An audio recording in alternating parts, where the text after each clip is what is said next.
সামনে চলে আসেন, সালাম হয়ে দোয়া হবে। সামনে দিকে চলে আসেন।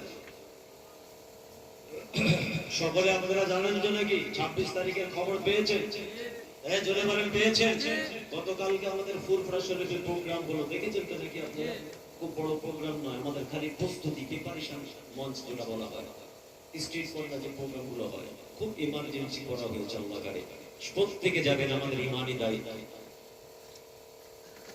বুঝা দরকার অবস্থায় না বুঝতে পারলেও যাবে, যে কিচ্ছু বুঝিনি হুজুর তাও যাবে।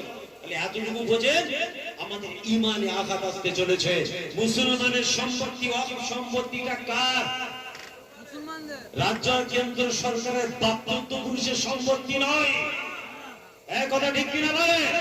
এটা হলো আমাদের বাপ দাদা মশাইখ মুরব্বীদের মাথার ঘাম পায়ে ফেলা, রক্ত পানি করা পয়সা, অনেক মেহনত করে কষ্ট করে তারা এই মূল্যবান সম্পত্তিটা ওয়াকফে লিল্লাহ, আল্লাহর রাস্তায় তারা দান করে গেছে। দেখবেন সারা ভারতবর্ষে তাদের দান করা সম্পত্তিতে মাদ্রাসা, মসজিদ, মক্তব, দরগাহ, খানকা, school, college, university, hospital, nursing home সব হয়েছে। এটা মুসলমানদের বাপ দাদার সম্পত্তি আল্লাহর রাস্তায় দিয়ে গেছে। এমন একটা দিন আসবে আপনার গ্রামের মসজিদে পেপার নেই, বলবে এটা ওয়াকফ সম্পত্তি, মসজিদ ভেঙে সরিয়ে দাও।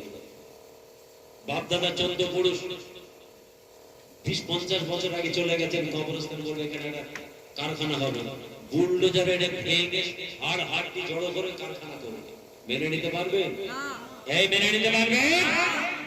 জীবনের শেষ রক্তবিন্দু আল্লাহ জমিনে পড়া পর্যন্ত এই দিনকে আমরা কোনোদিন মেনে নেব না, ঘৃণা করি, কন্ডেম করি। এটা হিন্দুদের সঙ্গে বা মুসলমানের সঙ্গে লড়াই নয়, ভালো করে বুঝবে। এই কেস যারা করেছে মুসলমান তো করেছে, হিন্দুরাও করেছে,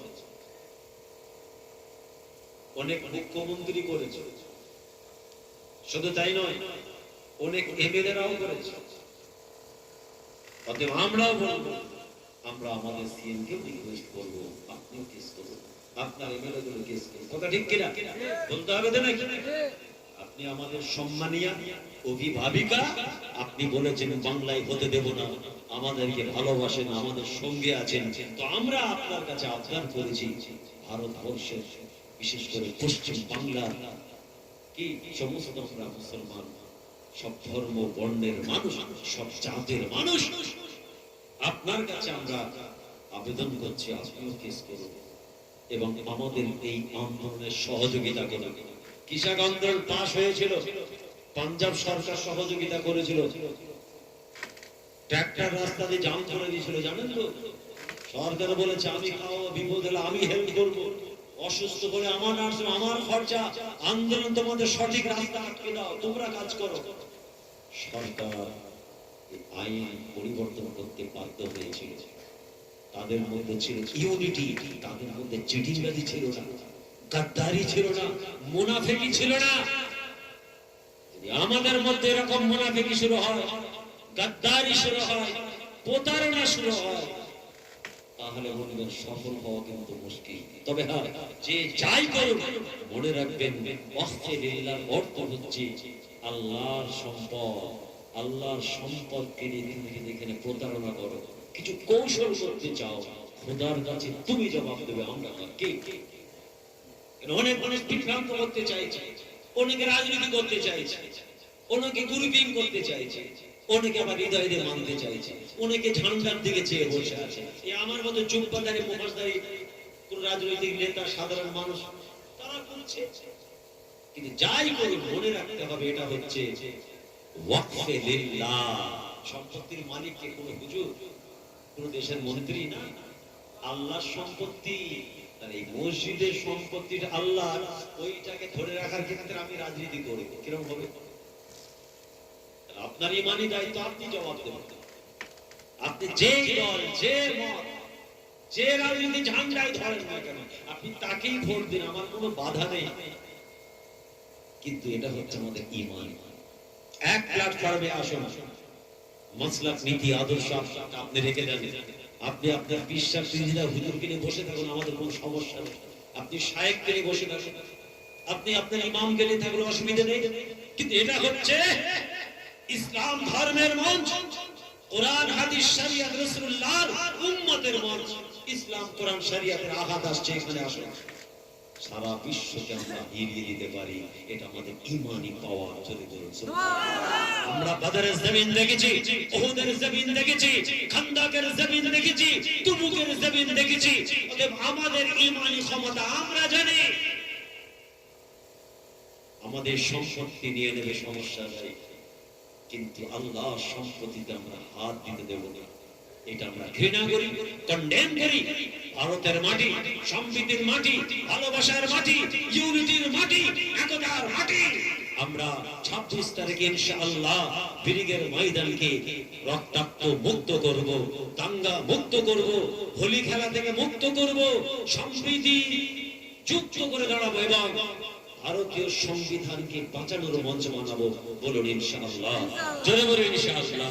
কোনো কথা শুনতে চাই না। 26 তারিখে ব্রিগেড ময়দানে ঈমানি দায়িত্ব মনে করে চলে যাব আমরা ইনশাআল্লাহ। বলুন ইনশাআল্লাহ। ফুরফুরা শরীফের একাধিক পীরজাদার পক্ষ থেকে আহ্বান, কিছু কম বেশি সবাই,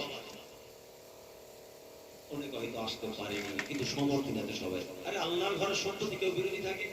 ব্যক্তিগত রাগ আমার সঙ্গে না থাকতে পারে, কিন্তু সেটাকে অপশন ঢোকাবো কেন? আমি এনার সঙ্গে আমার জায়গার সম্পর্ক, উনি আমাকে দেখতে পারে না, আমি ওনাকে দেখতে পারি না, ঝগড়া আমার ঘরে ধরে। অক্সিলিল্লাহ আল্লাহর সম্পত্তি এখানে কিচ্ছু বলার দরকার নেই। এর আগে কালকে একটা সভা আছে না, ওটা কিসের সভা বলুন? কালকে একটা আছে, কোন রাজনৈতিক ঝান্ডা। আমরা জেনে যাব আমাদের দিন ইসলামের স্বার্থে ব্রিগেড ভর্তি করবো। বলুন সুবহানাল্লাহ।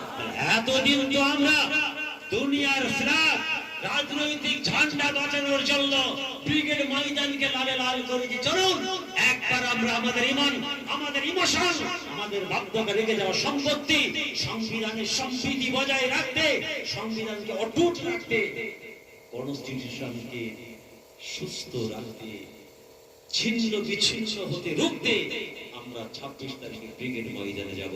বলুন ইনশাআল্লাহ, জোরে বলুন ইনশাআল্লাহ। নারে তাকবীর।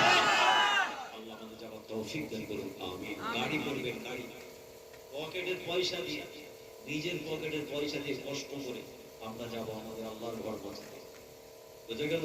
কোনদিন মসজিদ ভাঙবে, মাদ্রাসা ভাঙবে, অলরেডি গুন্ডাগিরি চালু করে দিয়েছে এই অপদার্থ সরকার। তারা এই দেশে লুটতে চায়, রক্তাক্ত করতে চায়, আমাদের ভাই ভাই হিন্দু মুসলিম লাগিয়ে দিয়ে এরা মজা দেখতে চায়, দেশের সম্পত্তি বিক্রি করতে চায়, কি সম্প্রীতির বাংলাকে রক্তাক্ত করতে চায়। এদের রক্ত চক্ষু, হাইনার চক্ষু এবার পড়েছে ওয়াকফ সম্পত্তির অ্যামেন্ডমেন্ট বিল। আমরা এটা কোনোদিন মানছি না, মানব না। বলুন ইনশাআল্লাহ। যাই হোক, আল্লাহ প্রোগ্রাম সফল করেন। এটা দীর্ঘদিন চলছে, খুব কৌশলে প্রতিবাদ প্রতিরোধ কিভাবে করব, গণতান্ত্রিক প্রক্রিয়ায় সুস্থভাবে যেভাবে করতে হয় সব সিস্টেম আছে। আমরা মার্কেট দাঙ্গা করে নয়, নীরব প্রতিবাদ প্রসেস হয়ে সঠিক প্রসেসে করব। আল্লাহ আমাদের কামিয়াব করে করুন ইনশাআল্লাহ। যাই হোক, আল্লাহ তৌফিক। আবার আলোচনা হবে। আসলে সালাম দেব।